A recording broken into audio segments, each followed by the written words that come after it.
Perfect.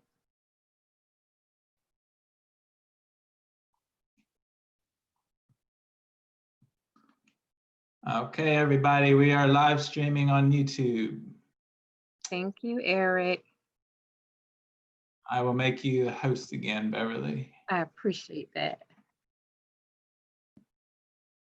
Hi, Mr. Collins. Welcome. Good morning.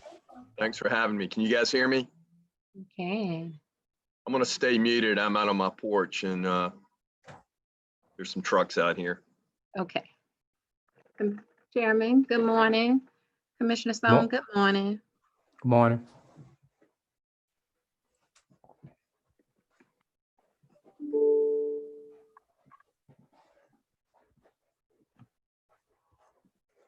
What are you doing? All right. Don't worry about it. I'll use it on computer.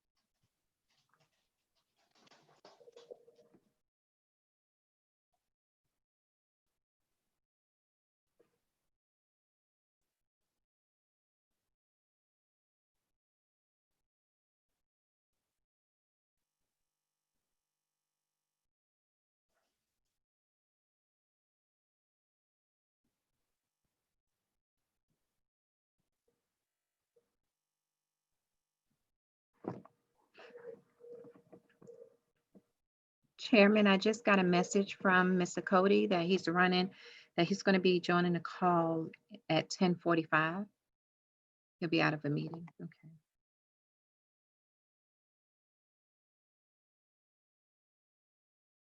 Is Pete on the call? He is joining our 2:30 committee, I Cool. I believe. just want to make sure. Helen, you okay to proceed?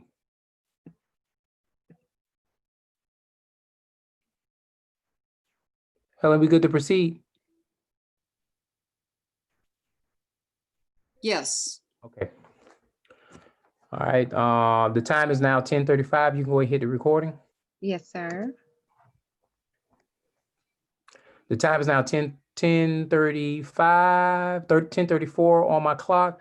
We're going ahead and start proceeding with Strategic and Operation and Planning Committee meeting that's held on Tuesday, August the 4th, normally at 10:30.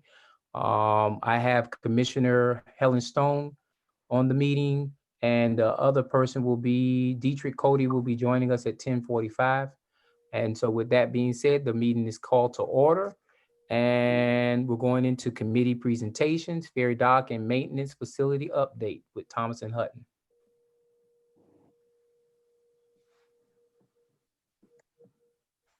Because I gotta get caught up in those 5 minutes. Where's Thomas and Hutton at? Okay. I'm here, Mr. Chairman. All right. Mr. Collins, you have the floor, sir.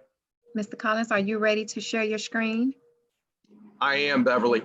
Okay, you can go ahead from the bottom, at the bottom of your screen. You should see something that says a green arrow that says share screen. Got it. Okay.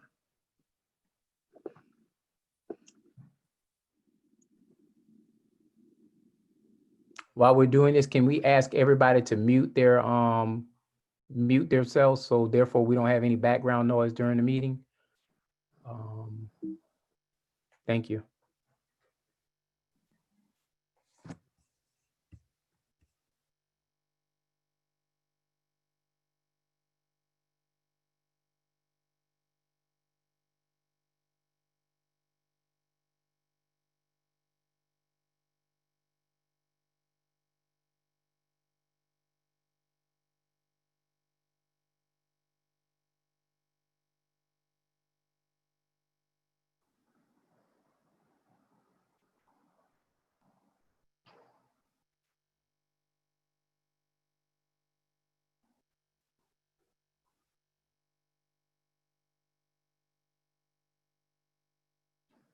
You would bear with me. I'm have a lot of things open right now.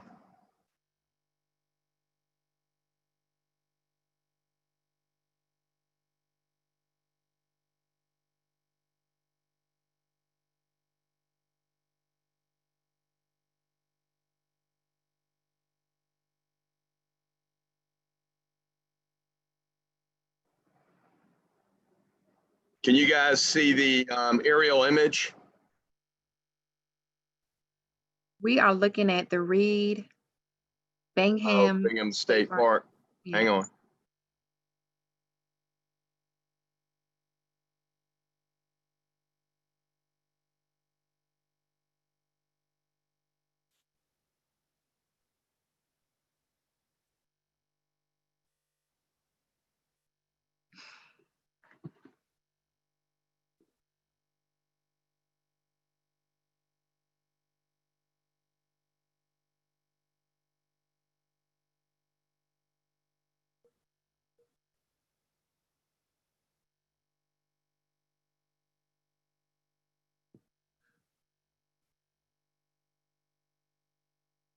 How is that, Beverly? Can you see the aerial image? Yes, sir. Mr. Okay. Collins, that's it. Thank you.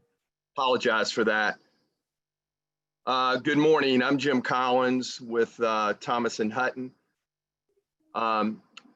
We are working for the Chatham Area Transit on the FTA grant that was recently awarded for the new ferry dock facility at near the Plant Riverside project, where MLK meets the Savannah River, and the ferry maintenance facility, which is located on Hutchinson Island.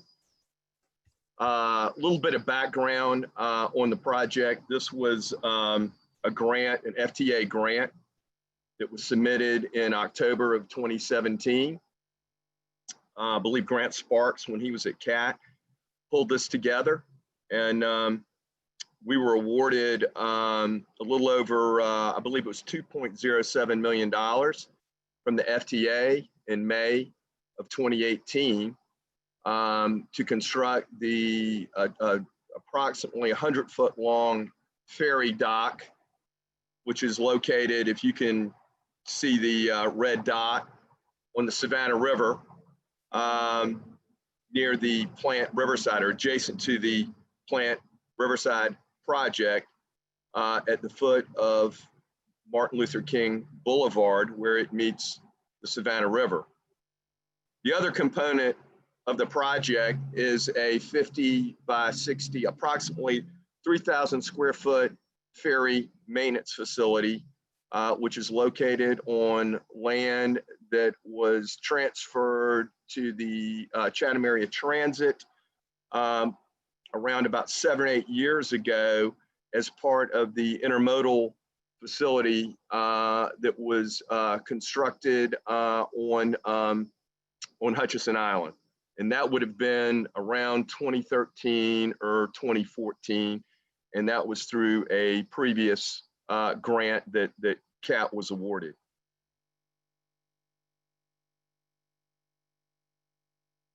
This shows the sort of an exploded view of that area. You can see the area outlined here in yellow is the land that was transferred to the Transit Authority. This is an old aerial image. It was done at the time that we made the submittal. It doesn't show the improvements that were made when the intermodal facility was constructed in 2014. And this includes a new roadway, pavement, and essentially a passenger amenity facility, which is an open area under roof adjacent to, this is slip 3, which comes off the Savannah River, which is where ultimately the Savannah Bells ferry system will operate once the slip is dredged. So now I'm going back across the river to the Plant Riverside location. This is a very conceptual view of the ferry dock that is the sort of second major component of the grant that we received from FTA. And this is a 100-foot long floating dock, 20 feet wide.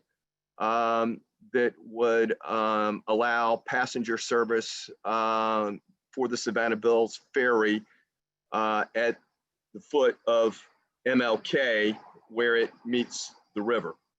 This would be a very similar ramp and floating dock system to the existing ferry dock that Savannah Bills utilizes further downriver, in that it would be a articulated ramp so that we can maintain meet ADA accessibility requirements. If you've seen that, it's sort of a switchback design and kind of zigzags down onto the floating dock.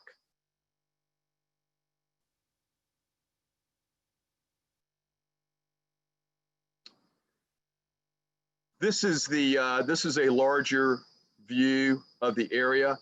So where my cursor is now is essentially where the floating dock would be located. If you walk down there now, and you can walk down there, the Plant Riverside facility, which was developed by Richard Kessler, opened last week.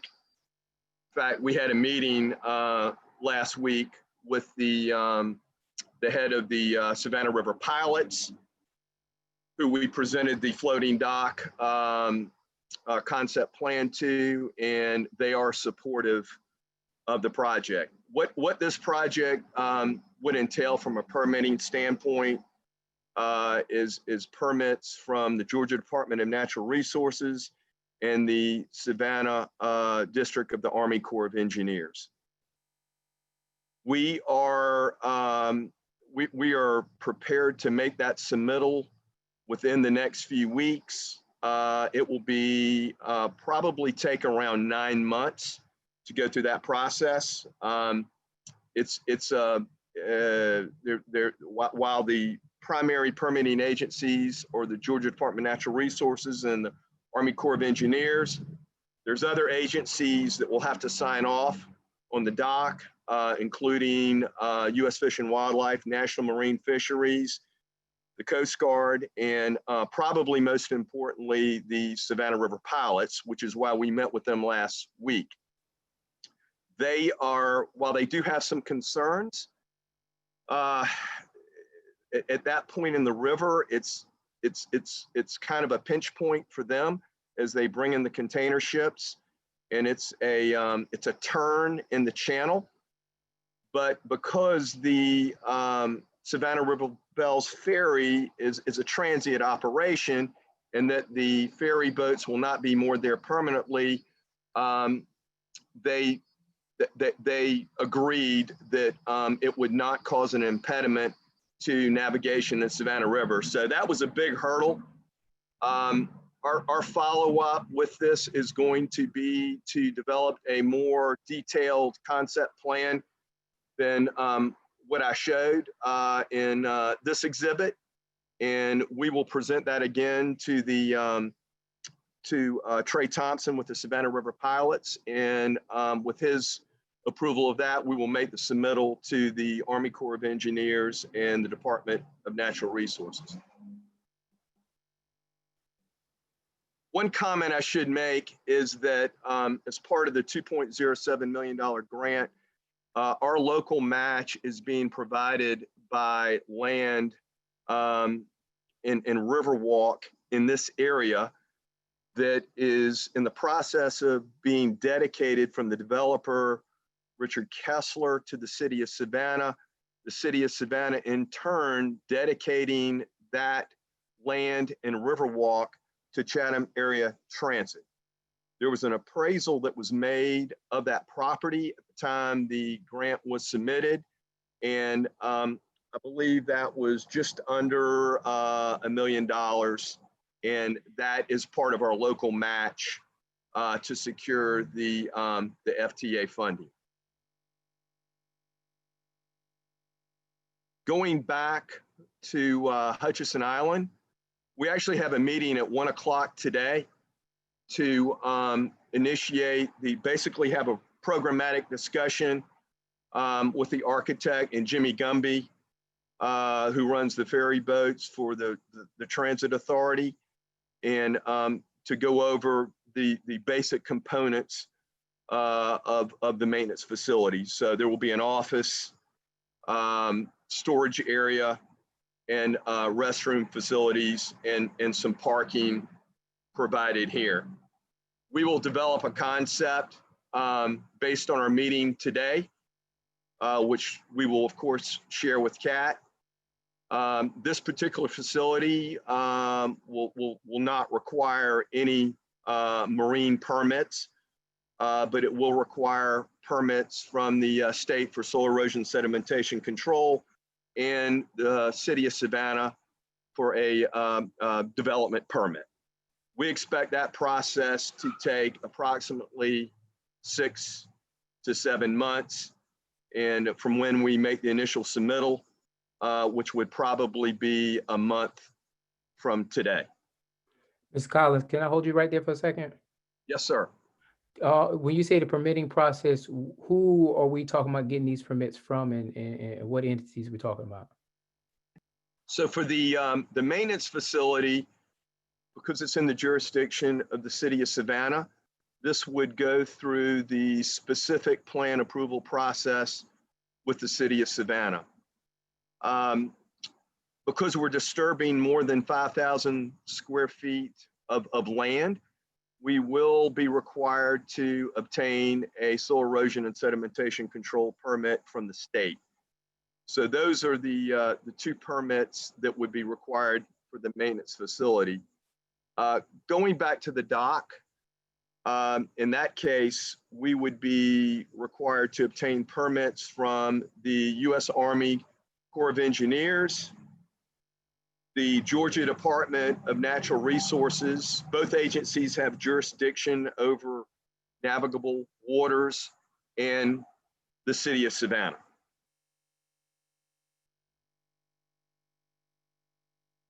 Thank you, Ms. Collins. Go ahead and continue. I didn't mean to cut you off. I just wanted to know what the permitting process was. I didn't want to No, go too sir, far. I understand. And please interrupt me with any questions. So I know there's been some questions about the timing involved. So when we received the grant in May,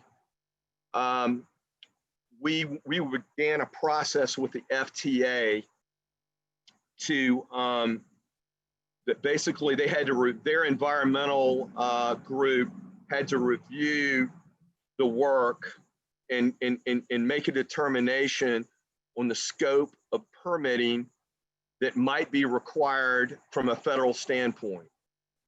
And that could have involved a NEPA process, National Environmental Protection Agency, which would have been a cumbersome and very exhaustive environmental process.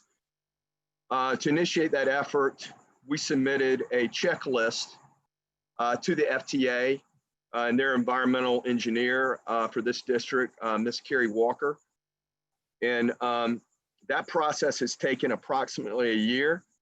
We're very close to their decision, and initial indications are that they will not require us to go through a NEPA process here, which would certainly, extend the permitting beyond what I described earlier.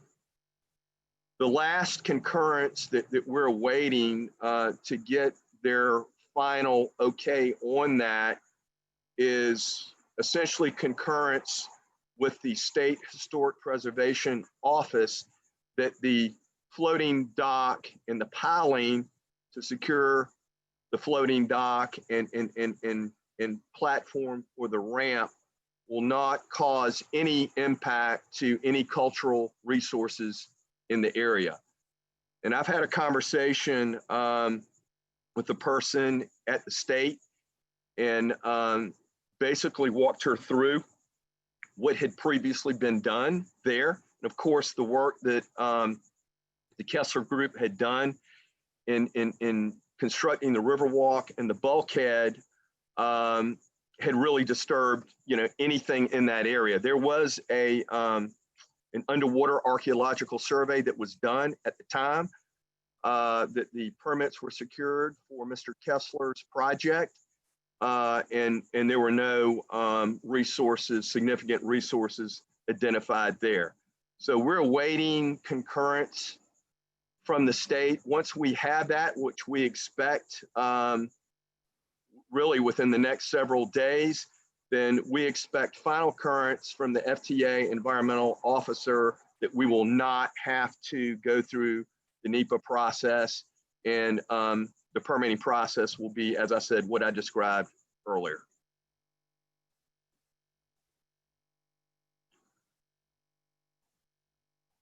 Commissioner Jones,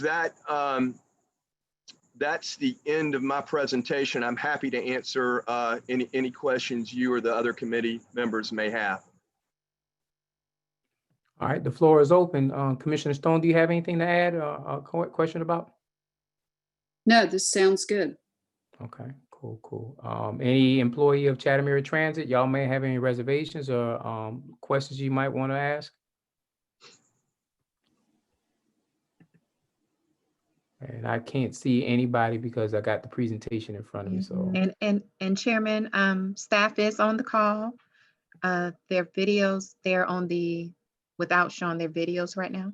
And I'll Okay. bring them in as we discuss, as needed, but they can All right. unmute themselves if needed.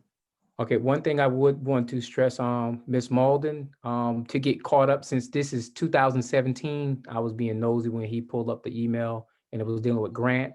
I would like to see that we had an internal conversation with Jimmy to ensure that not just this project, but the other 2 or 3 projects is tied to all the funding and everything like that, is brought up to code as far as 2020 is concerned and what we need to do. I did hear when Mr. Collins spoke of dealing with permits and stuff like that.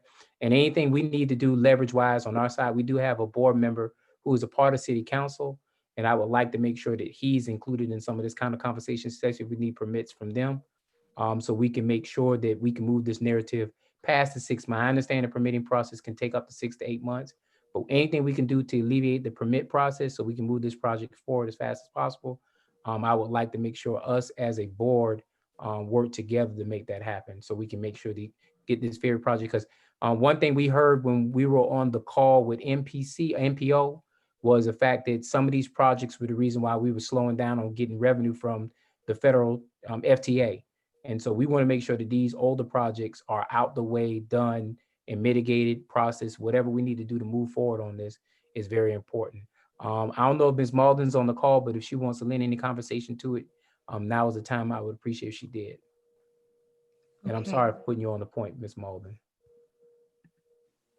Actually don't. Good. Hi, everyone. I don't have anything to add other than we're just really excited about this project and what it will mean for CAT as well as for the region. We're looking forward to really putting this project in high gear. We are looking into our grant receipts in terms of making sure that everything is on point in terms of our grant funding for this project. I've been actively engaged with the team, just trying to make sure that our agency interests are represented and that we are moving forward and that we don't present any unnecessary roadblocks in this project. So I'm just looking forward to what this project will mean for that district and overall. So look to get periodic updates on this project. We felt like it was very important that the board be made aware of the project so that you all can share my excitement in terms of what this project means for the agency as well as for the region. And so that's really all that I have to add. And Mr. Collins, before I turn it over to Dietrich, because I see my other board member is on call too, Dietrich Cody. I want you to understand, we want to get ahead of this because we want, before any of those other buildings are built out there, that we are 100% well ahead on the growth curve as far as our facility is concerned, because that's important, because once all these hotels, whatever else they plan on building behind the Western is completed, we were ahead of the growth curve and we're building into the growth, not building after the growth. And I think that's very important for us as a board, Yeah. that we're building Yeah. into the growth and not after the growth. Yes, sir, Mr. Chairman. I certainly understand that. And I do think while, we've had to get concurrence from the FTA, the project is going to move much quicker now. Like I said, we have a 1 o'clock meeting today at the site of the maintenance facility, and the architect is going to be out there. The architect's Andy Lynch with Lynch Architects. He's a sub-consultant to us, and he's going to start today. So we will go over the program with Jimmy Gumby, and we'll prepare a conceptual plan for the building. The building's going to be a pre-engineered structure. So, once we get our permits, it will go up quickly. And there's frankly, sir. Go ahead, sir. I thought you were finished. Go ahead, brother. So it will move quickly. We really don't have a lot of site work because a lot of the paving and utilities were put in with the intermodal facility in 2014. So, going through the federal process is time consuming, but we're 95% finished that. This project will move very quickly, but I certainly understand the need to get out ahead of demand that we're going to have out here with the new projects, new developments. And if you didn't know, Miss Malden is a ferry person. So she's deep into the ferry. So she's going to be really pushing this. And then I've also had a conversation with Jimmy off the record. And I said, Jimmy, whatever you need, please make sure you contact Michael Brown, Miss Malden ahead of time, so we as a board can really push this project. Because what we want to do is we want to get this FTA funding out the way, spent up, so we can go after more project money, because we understand that Chatham County is growing, Savannah's growing, and with the growth, we'll be able to pull out more FTA money, more Department of Transportation money, more state and federal money by showing that we can complete projects, use the funding, and move forward. And I think, and I'm sure that your firm is happy to hear that, because the more money we can bring in here, the more people can bid on it and work on projects in our community. And so that's one thing I really want to focus Well, on. it's an exciting project. Miss Malden was at our meeting last week with the river pilots and the other stakeholders, in the project. And she has a capital projects background, and Yes, sir. that's great. Yes, sir. All right. Well, Dietrich, Cody, because I don't want to elaborate too long on this. Cody, did you have anything to add to it, brother? I have one question. You said this project was started in 2014. My only question would be, is everything still under the same codes? Do we have to redo anything? Good question. Let me clarify that, sir. So the project that was constructed in 2014 was a previous grant for an intermodal facility that was, if you can see my cursor, that was constructed in this area. This is a new grant that was submitted in October of 2017 and approved in May of 2018. So those are two separate projects, although they are adjacent to one another on Hutchinson Island. Right. Thank you, sir. Yes, sir.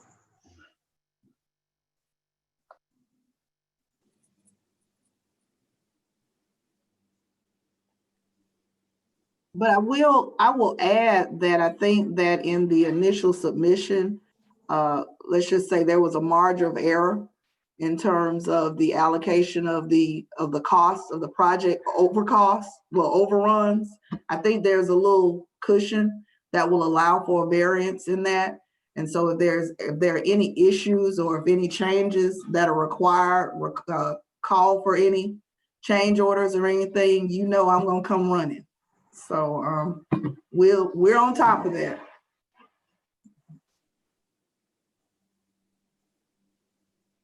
I normally do that, but I do see another board member. Dr. Robinson, do you have any questions that you want to lend to this?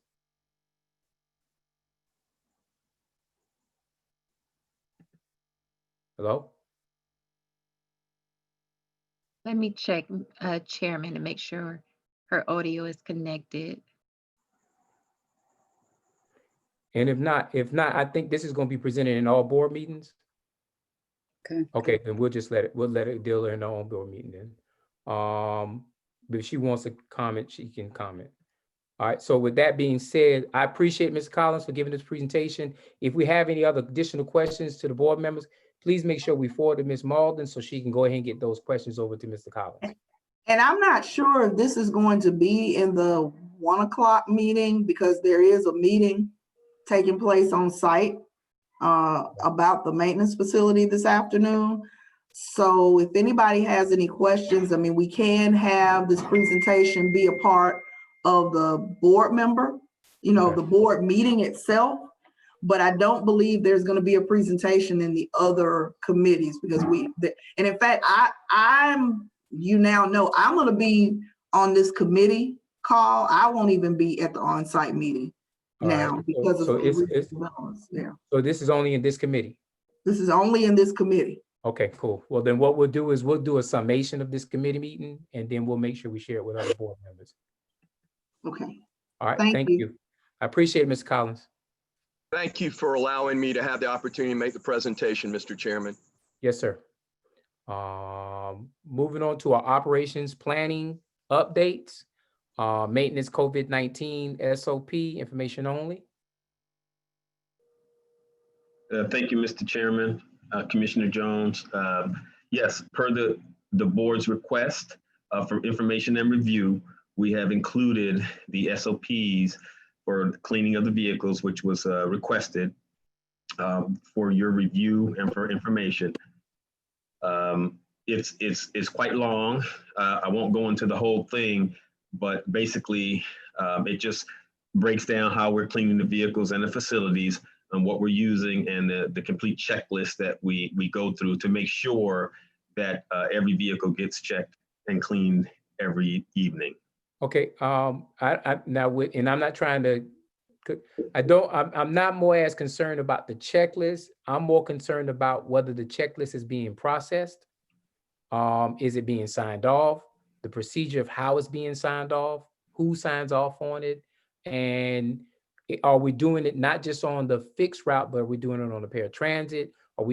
And the frequency on those vehicles like paratransit, which is more close operated, what is the frequency of doing that? These are kind of questions I would like to hear when it comes to the maintenance COVID-19 SOP, and are they covering those issues? Because with the fixed route, there's already that 6 foot that's already given because they board on the back of the bus, they're walking on the back of the bus, and then they can't go right, they can only go left. And so that piece right there, I'm more concerned about our smaller individual buses, like our paratransit fleet, where I don't think there is a back door on the paratransit fleet, so they have to go by the driver. And so therefore, those are the kind of situations I think that are being alarmed and being brought forward to, I guess, at least me, which made me prompt to ask this question at our last meeting. Yes, thank you, Mr. Chairman. And actually the process, which is explained, is that the service worker, the utility worker, cleans the vehicles and then signs off on the list. And then the supervisor goes behind that employee and also checks off on the list to make sure that the vehicle is cleaned completely.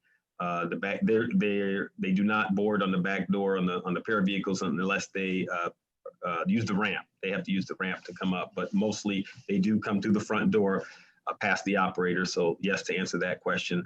And I hope I did answer your question. The checklist is from the cleaner and also the supervisor to make sure that the list was gone through completely and the vehicle got a complete and thorough cleaning every single night. And then the other piece I want, the question is, if it's 60 vehicles, are we getting 60 forms? Are we checking it off that way? Are we, you understand what I'm saying? Yes. Say if 60 vehicles went off off our site, do we get 60 forms back the very next day? And then let's say 59 vehicles go off site this time, but now are we still inspecting that vehicle to make sure that it didn't get used or whatever case? Basically what I'm doing is I'm trying to come up with as much precautionary steps as possible to ensure that we're limiting any kind of spread on our part when it comes to COVID-19. Yes, sir, Mr. Chairman. And to answer that question, I can follow up. I do know for a fact that every vehicle that goes out comes back in, goes through the process. Now and I know they match up vehicles to checklists for cleaning. Now, I think your other question was if the vehicle doesn't go out, does that vehicle still get cleaned again if it stays in the yard? Was that the question? Yeah, or does it get doesn't necessarily, I don't see it needs to be clean, but it still needs to be verified that it did not leave the yard. Understood. Understood. And I know there is a process, and I will definitely follow up and have that information if it's not explained in this the SOP right here. And then the other piece, and the last piece, and I'm gonna leave it alone, is paratransit vehicles are used more frequent than our fixed route in close proximity. What is the cleaning mechanism? I know we can't clean it at the beginning of the morning. Are we cleaning it after every use? Are we cleaning after every 2 uses? What is the frequency of cleaning those paratransit vehicles? Excuse me. Currently, they're cleaned once a day or every evening, just like the para vehicles. We do not Like the clean fixed them. route. Excuse me, like the fixed route. Thank you. Currently, we are not cleaning them during the day, just once a day or at the night when they come in. But we have not been cleaning the vehicles per trip or, twice a day, as I think you're suggesting. And the only reason why I'm bringing that up is because our paratransit fleet, they go into hospitals, they go into contentious areas. And so we don't want it where somebody picks up and then brings that into that vehicle. And like, for instance, at the county commission, every time somebody speaks at the podium, we wipe it down. Mhm. And I we're noticed that. probably a whole lot more, inbound than what's going on with paratransit fleet. I would like to make sure that, and I know it's kind of late in the game, but the numbers are going up tremendously. The number of deaths are going up too. I think that we really need to reevaluate that paratransit piece and making sure that we're doing effective cleaning as much as possible. And I know it's a hard task to ask, but that is very important to me because I think if anything happens, that will be our downfall versus the fixed route side. And that's just a suggestion, my friend. I'm just making sure that Okay. we're doing whatever we got to do necessary. You said the SOP, so did you send them to us? Or the SOP, have they been sent to us? Beverly? I think Beverly. Attached to the agenda packet. Yes, Yeah, yes, Okay, sir. so they're in this agenda packet. Okay, In the I agenda see packet, it now. yeah. It's page 1 of 53. I got you. yeah. I'll look for it. Excuse me, yes, for your review and for information, obviously, but for your review as well. Okay, I appreciate it, sir. Helen, did you have any questions? Dietrich, did you have any questions? I have a quick question. As far as I agree with you about the problems with the close proximity with the paratransit. Do we have or do we offer hand sanitizers or any type of sanitary wipes as the people are boarding the bus? Because that could certainly make a difference if we were able to keep some hand sanitizer, just so that people coming in and coming out, that they've used it. Commissioner Stone, we don't currently offer that. We do have them at the facilities, but we have not set them up on the vehicles as of yet. That's something we can definitely look into. We had talked about that a couple months back, seeing if we could do something like that, and that's something we can revisit for sure. I think if you gave everybody just a little bit of that as they're boarding the bus and, they're touching and sitting down, that might be a way to keep the buses more sanitized throughout the entire day.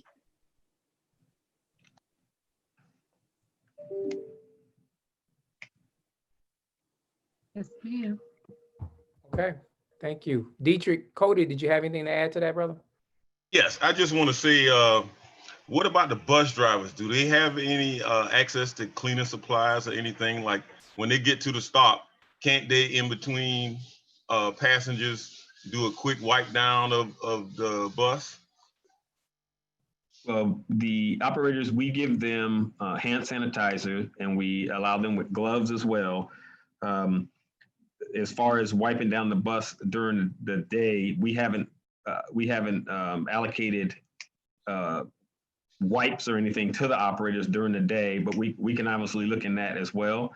We were concentrating on making sure we had PPEs, the gloves, the masks, and the hand sanitizers for the operators as we've gone through this whole process dealing with the pandemic and the way we're cleaning the vehicles when they come in at night. But we can certainly look at that as well, Mr. Yeah. Cody, and see if we can provide wipes for the operators they can wipe down during the day per trip. We can absolutely look in that.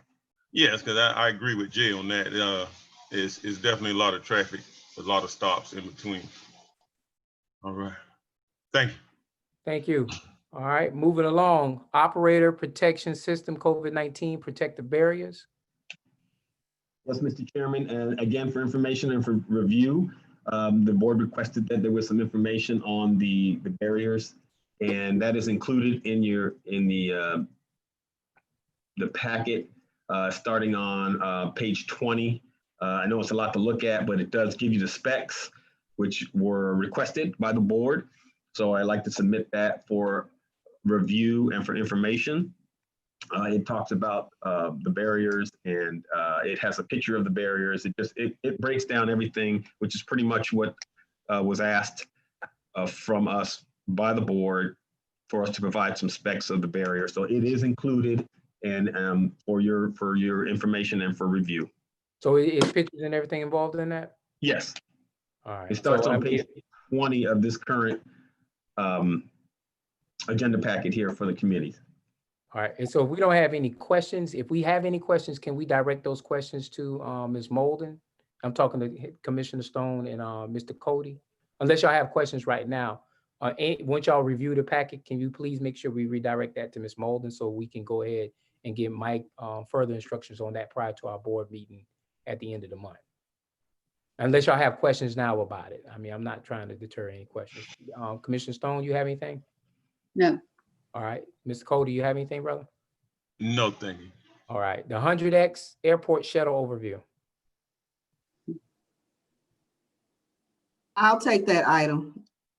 Basically, we just want to provide an update for you that we have formed a task force that is reviewing the ridership data.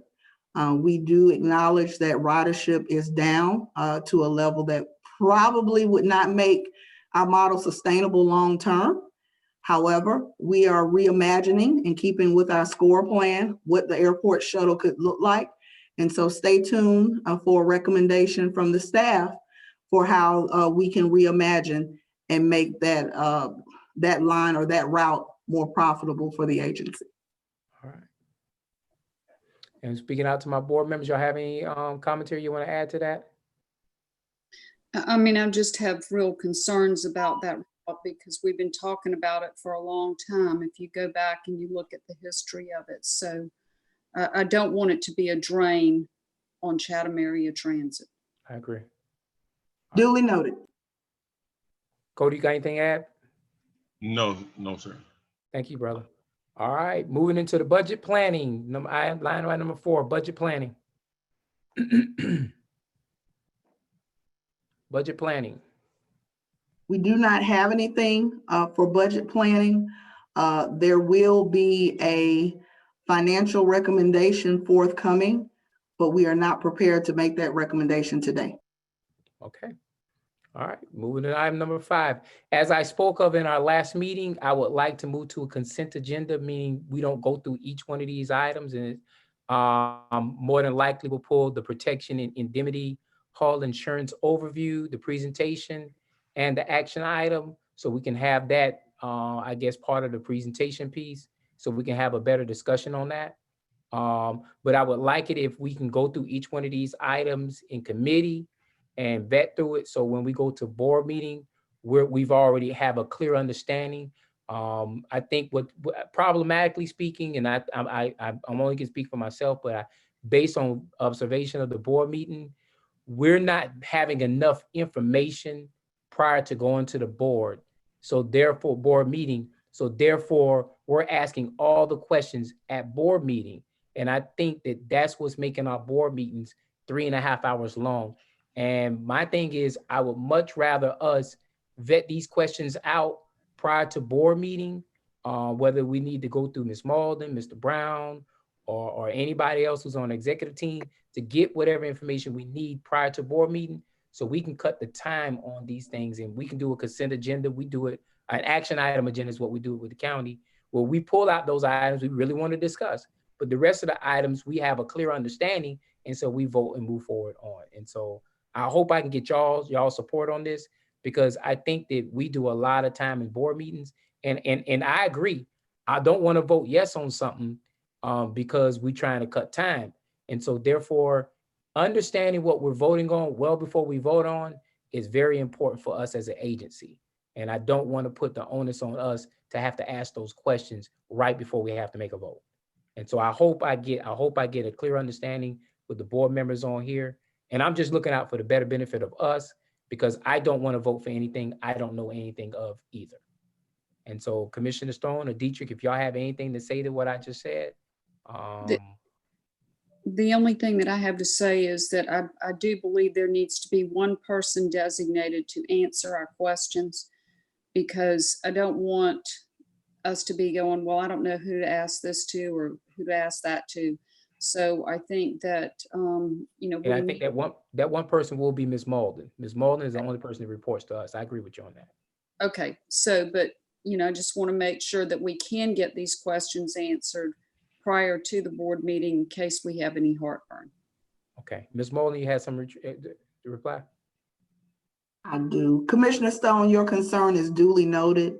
And really in an effort to try to streamline and be accountable in our own right, we've put together a tool that catalogs requests as they're coming from the board during the course of the committee and the board meetings. And we plan to debut that next month as a part of the board packet. So you'll be able to see the requests that we have on our radar, see who the assigned staff person is, and give you a status update in terms of when we expect to have an answer, or if there is an answer, attach the answer. But it's just a tool that helps us keep up with the request as well as manage your expectation about when you can receive a response. It's something that the staff has been working on, and we're actually in the process of refining that. We have a staff member who is assigned specifically to attend the committee and the board meetings just for the sole purpose of being able to catalog requests as they come in. And so I'm still the point person for any request. I'm the person that you hold accountable for, but then this kind of gives you an idea of how we're going to work to be responsive to the things that you've requested. Okay. And I agree with you wholeheartedly, Commissioner Stone, that we do need to have one point of reference the 9 of us report to, and that is the one person who we actually employ. And then it's her responsibility to go out there and find the answers and report it back to the 9 of us. All right. Cody, you have anything to add to that? No, I think we pretty much cleared that up. I like that. If we get it ahead of time and go over it, it would expedite the meetings. All right. So with that being said, line items A and B, I'm not going to go into conversation about it because we've been doing this since March. I do say that any board member who has any reservations of it, let's make sure we clearly state it at the board meeting. If we really want to rescind those opportunities, then we can rescind them. Yes, sir, Mike. This is related. I'm reflecting back to the questions earlier. I just wanted to clarify that we do at Control, we give the operators spray bottles of the vinyl oxide to wipe down the vehicles. And we do provide them Lysol wipes when they are available. I just wanted to circle back to that before we got too far away from that, because I know that was a concern of all the board members here. So I just wanted to kind of get that on the record. So somewhere in your, so I suggest somewhere in your operations during our board meeting, somewhere during your operations, you do kind of reflect on those kind of points. So therefore that'd be the point that I would lend your commentation to that. Okay. Commentary to that, just to make sure we do that effectively. I appreciate it. Thank you, Mr. Chairman. No problem, sir. So A and B, we're not going to go into. We've already heard this 100 times before. Going into C and D, is the presentation available and ready, or? And that's the protection and indemnity and Hall insurance overview. Ms. Franklin?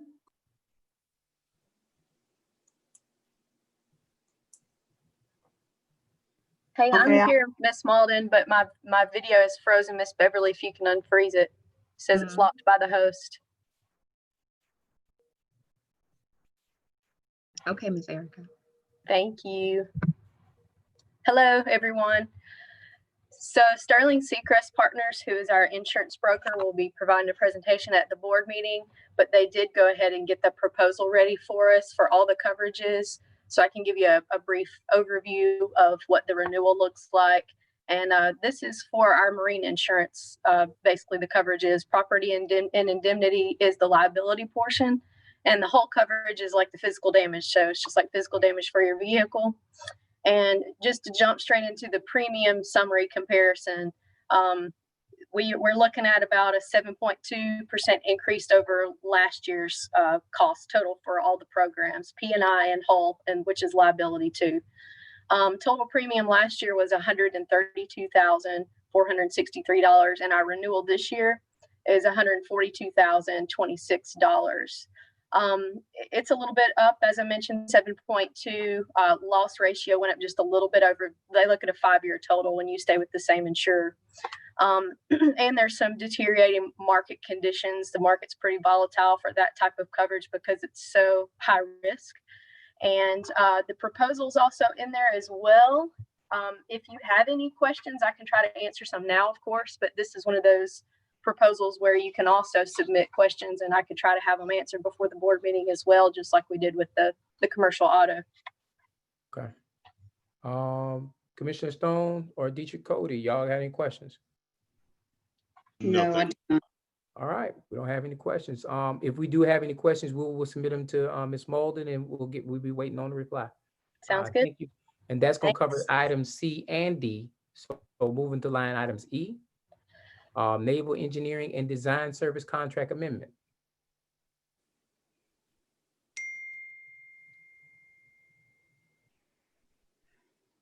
All right, Naval Brown. Engineering, hello?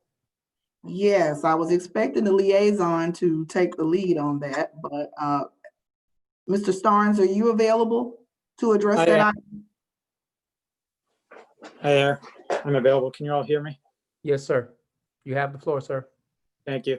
So what staff is requesting here is a amendment to the Naval Engineering and Architect contract to increase payment by $15,000. The reason for this request is basically we've encountered a problem trying to mitigate the sound on these ferries. One of the main reasons for the rehab on these ferries was the sound level is pretty high. And the cause of that sound is the drive system.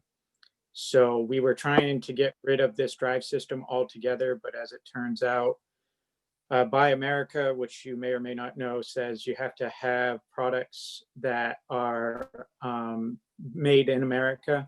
There's no drive system that would work that would basically replace with a shaft drive as we were trying to do and quiet the noise that's Buy America compliant. So what we need to do is kind of go back and revisit, okay, noise reduction strategies of putting in a similar drive system as the one we have. And that basically we got to have the Naval Architect recalibrate and recalculate. And that's what the $15,000 amendment would do.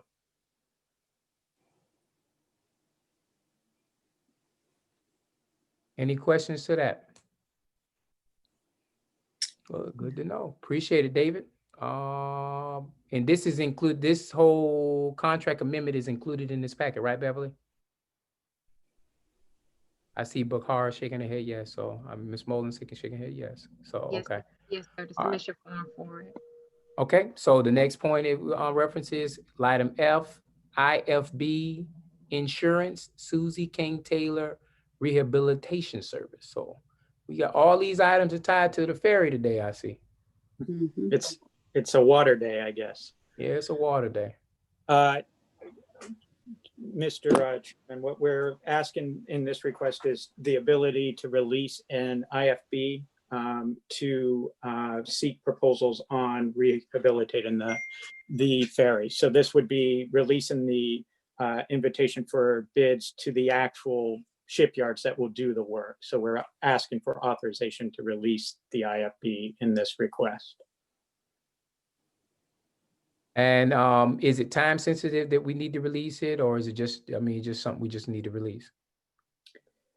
It's something that we just need to release. Again, this request is just the board allowing us to release it. Then when we actually release it can depend on any sort of internal time in and any sort of, getting documents together. It basically takes about 60 days when we release an IFB to kind of get all the bids in, do the advertisement, get the bids in, do the analysis of the vendors to make sure that they're in fact, reliable vendors and stuff like that. So what we're trying to do here is just make sure we have authorization from the board so that we don't take up more time, in addition to that 60 days than we need to, essentially by pushing out to another board. And David, not to put you on the spot, but just give me clarity, as if I don't understand the difference between an IFP and an RFP. Can you go ahead and give me clarity between the two? Sure. An IFB is, the acronym is invitation for bids. So this is something used for, I almost hate to say the term, but off the shelf kind of product. So we have such a very specific scope of what we want that we can put it out there, and basically we have to take the lowest bid. So with construction services, it's common to use IFBs because we have the scope developed, we know what we want. That's why we have naval architects to develop our scope. They're going to be very specific in what we want and how we want it. Basically, they provide a blueprint. So we can use an invitation for bid to put out there and say, hey, any competent naval shipyard, if you can follow this scope, how much would it cost? And they come back and say, well, we'll do it for 500,000 or 450,000. So an IFB is a kind of process used in procurement to put something out there when we have a very narrow scope. We know what we want, how we want it, and when we want it. We can put that out as an IFB. An RFP is a request for is a request for proposals. This is the kind of, we have a general idea of what we want, but we really want to hear from you how you would go about doing this. This might be something that requires expertise in the field. And so we put it out there and we say, hey, vendors, you tell us what will be great and how we can best accomplish this. And so the vendors put together literally a proposal saying, hey, this is what we can do for you. This is how we would propose to do it. This is what it would cost. And so an RFP can consider factors other than costs, like timelines and expertise of the vendors and that kind of thing. So that's not typically a path that's used in construction type things, because what we're saying in the construction is we know exactly what we want. We know how we want it. We paid this firm to give us a very narrow scope. What we care about is cost. How much can you do this for?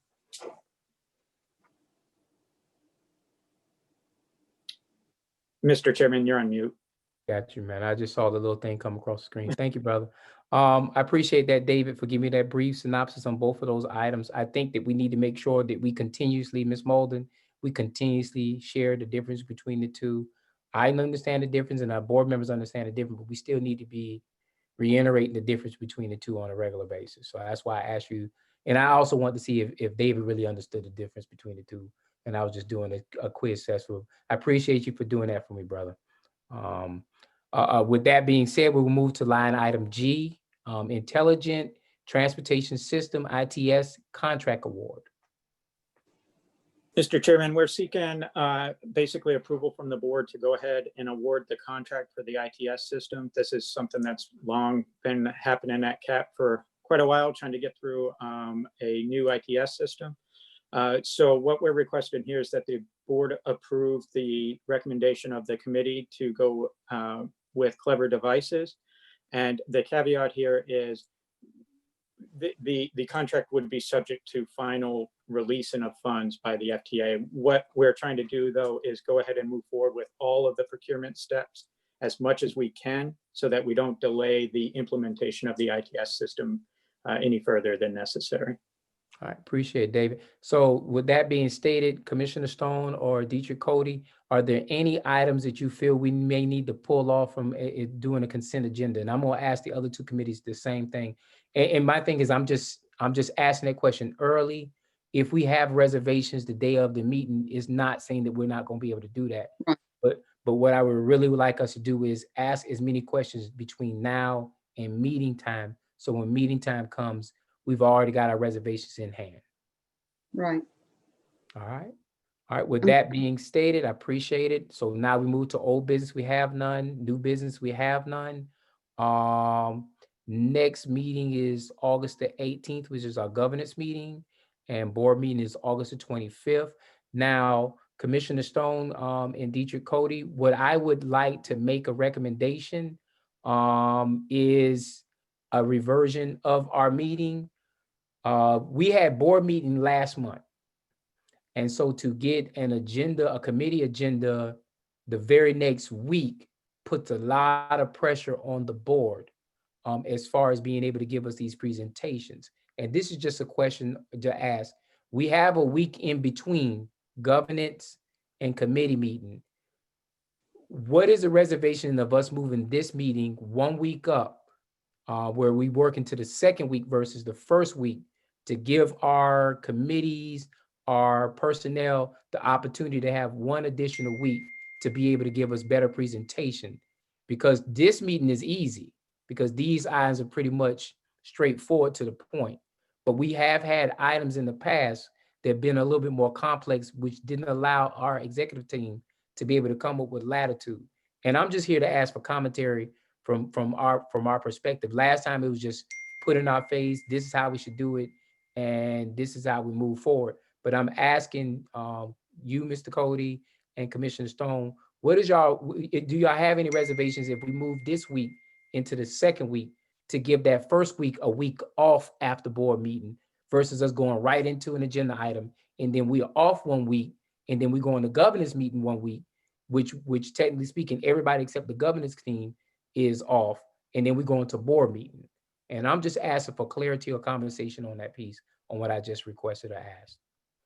So you're requesting that, in other words, this meeting would not be today, it would be next Tuesday. Yes, ma'am. I have no problem with that. And you understand what I'm trying to ask for? Yes. Yes, ma'am. Okay. Cody, do you have any question with that, brother? No, I don't have any problem with that. I'm sure. And that gives us 1 week after the board meeting. That's what I'm looking at. The 1 week after the board meeting, I'd rather have than a week in between committee meeting and a governance meeting. Yeah. Yeah, I'm on board with that. Okay. Well, with that being said, I'll make sure I ask the question in the other 2 board meetings, or I ask Ms. McCara or Ms. Dumas to make sure that we ask those questions in other board meetings. Are there any other items that we feel that we need to be discussing in the governance, not in the governance meeting, in our strategic planning meeting that y'all can think of? Yes, ma'am. Ms. Bakar, you got the floor. Okay, thank you, Mr. Chairman. I just want to make the board aware there is an issue in terms of our operating funds that has been brought to my attention. I just want to give you the heads up that I am investigating the issue. We'll be discussing it in more detail during the next meeting, but I felt that because some of you all may not be present for that meeting, that I may need to at least mention it, because it is going to lead me to ask the chairman if he would consider having a call meeting. We have not received our CARES Act funding as we thought we would have received it by now. And so we are running a little bit short in terms of our operation funds. All right, And so how long ago did we apply for the CARES Act funding? Unfortunately, we just applied for it on July the 8th. Serious? Seriously. And so because we just applied for it on July the 8th, we've got to allow that process to run its course. I was under the impression before this information came to light, honestly, within the last 24 hours, that we would be receiving our allocation any day now. And based on what I've seen in terms of the board meeting recordings, I felt like the board was probably under that same impression. Well, I thought we applied for it months ago. I mean, when I say months ago, I'm talking about March, April months ago, not. July the 8th was the date that I was given by our interim CFO. And it is putting us in a bit of a bind And I felt like it was very important that we communicate with you all. Even though this technically may not be an item for this committee, I still felt like it was important to let you all know that a broader and deeper discussion is forthcoming. Whose All right. responsibility was Go ahead. that? Helen, Who's- Commissioner Stone, can you repeat that, please? Whose responsibility was it to file for that?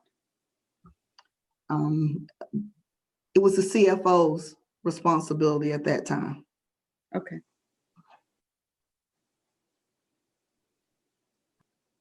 And whose responsibility to make sure the CFO? I'm gonna leave That would have that. been the interim CEO. That would have been me.